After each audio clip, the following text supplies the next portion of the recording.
interviewed by the media, by TV people and people like that. And they say, and they come in, oh yes, and all the old witch gags, as you can imagine. And I said, well, and I always say to them, well, you are going to edit this sensitively, aren't you? Because believe me, it's not a good idea to get on the wrong side of a witch.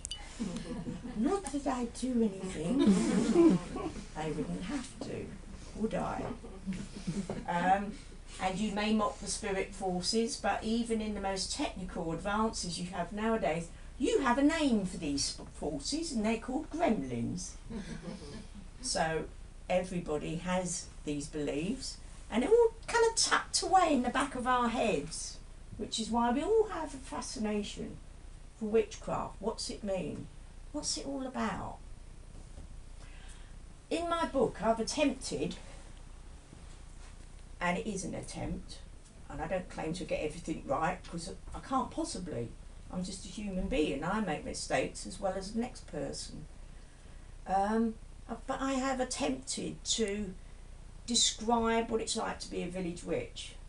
And I think so many people come from this kind of informed level where they're saying, this is the way you do such and such a thing.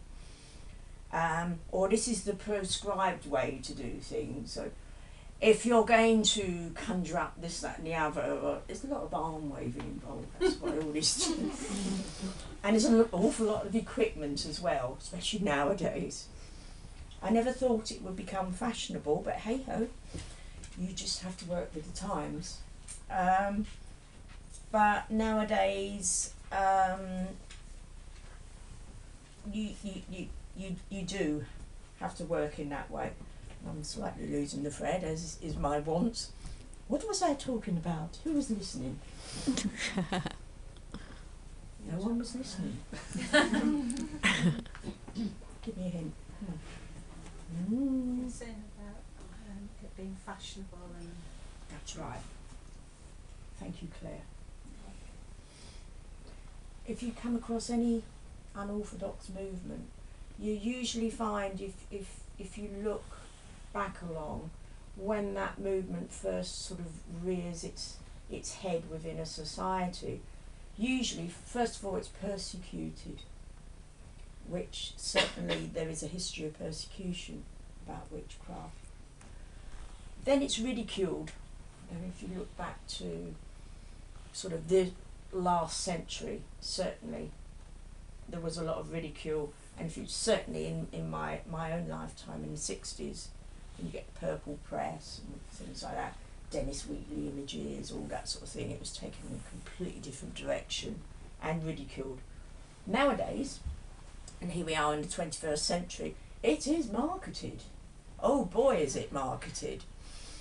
And what started off for me, and still is, I hasten to add, and a natural countryside peasant magic, folk magic, it's feet on the earth, getting your hands dirty type magic. Now it's kind of being elevated somewhat into this rather gothic, darkly romantic sort of traditional magic, which now, if you don't quite understand all the Latin words that are thrown in some of these books, well, you're obviously not meant to. And so it's going in another direction, but I'm not going there. This is